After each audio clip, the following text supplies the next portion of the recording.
Hi, everybody. I'm Annabelle Orlando, and I'm here today to tell you about Throw Me in a Ditch, an Archaeology podcast.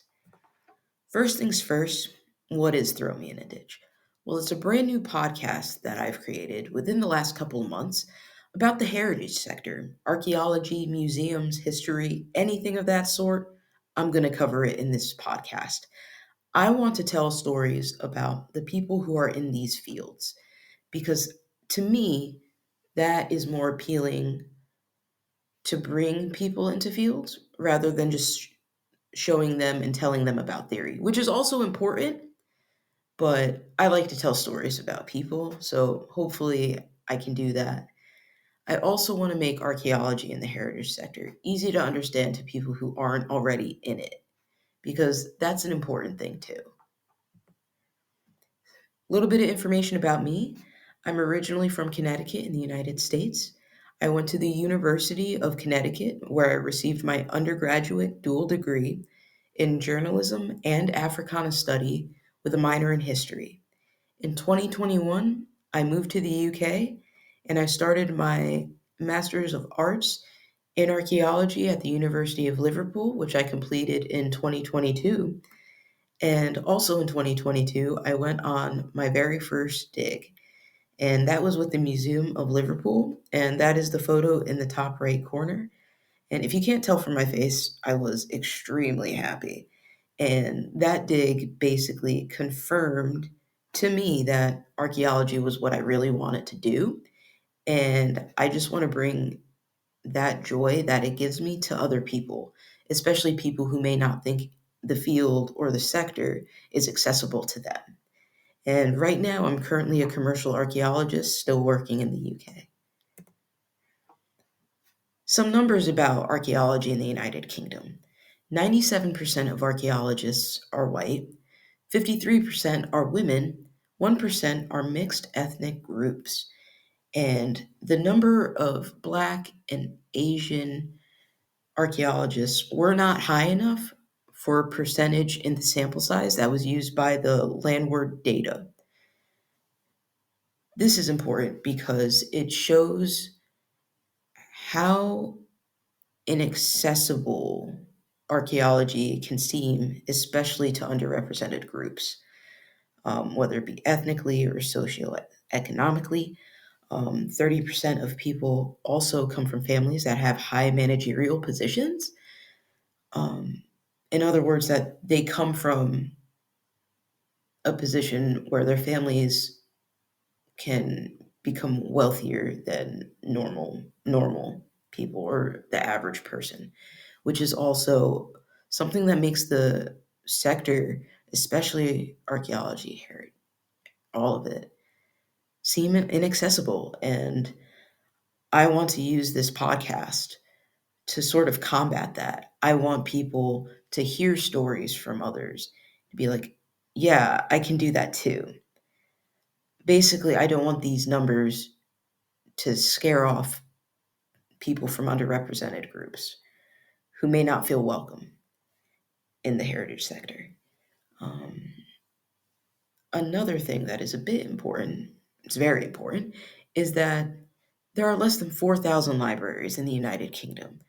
34% of adults visited a library between 2019 and 2020, and only 17% of adults in the United Kingdom used online library sources in 2019 to 2020, which is also a big factor in me wanting to create this podcast because I learned about archaeology through books and going to my library all the time. And I want to bring my knowledge and joy and the knowledge of other professionals in the field to everyone. So, the numbers in me. As I previously stated, I love libraries. Libraries are one of the reasons why I was able to learn so much about archaeology as a kid and growing up. Even recently, I'm still learning more about archaeology every single day through my coworkers, through reading, through everything. But libraries are a very good resource to get started in knowledge about archaeology, history, museums, everything is there in a library. And there's only 44,000 of them in the UK, according to the reading agency. And those previous numbers, the 34% and 17%, are also from the reading agency. So libraries have a soft spot in my heart, and those numbers kind of make me sad. I wish they were higher. It is what it is, but I still want to share that knowledge of the heritage sector with people. Um, I come from a mixed ethnic background, so I am part of that 1% in a way. And to me, growing up, archaeology and the heritage sector seemed pretty inaccessible. I found my way in it mostly by reading, but I was also lucky enough to get jobs in local museums, and that helped me break into the sector a bit. So I sort of want to just spread the knowledge and joy and advice through this podcast. Also, my everyday interactions with my coworkers who come from different countries and backgrounds. And archaeology is the thing that unites all of us. Our curiosity for the world, the world in the past, and objects from the past, and people of the past connect all of us. We're all here in the United Kingdom doing archaeology because we love it. And I want people to know that no matter where they're from, they can do it. They can make connections to people that they may have never have thought they could.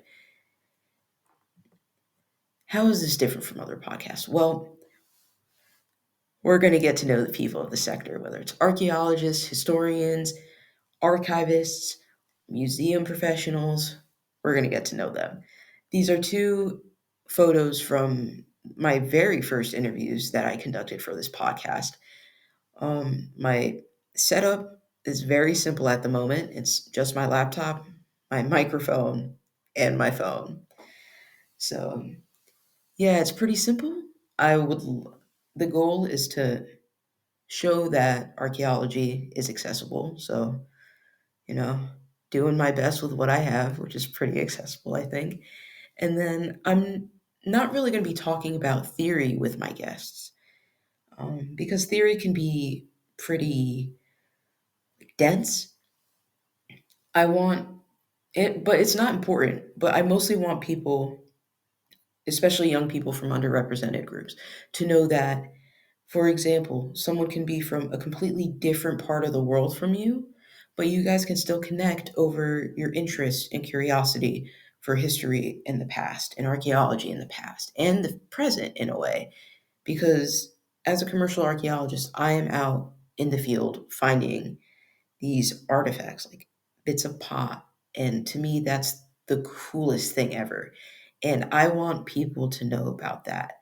But however, if there are terms that are in these interviews, whether I use them or my guests use them, I usually do my best to break them down into definitions that makes them easy to understand, no matter education level or age or anything like that.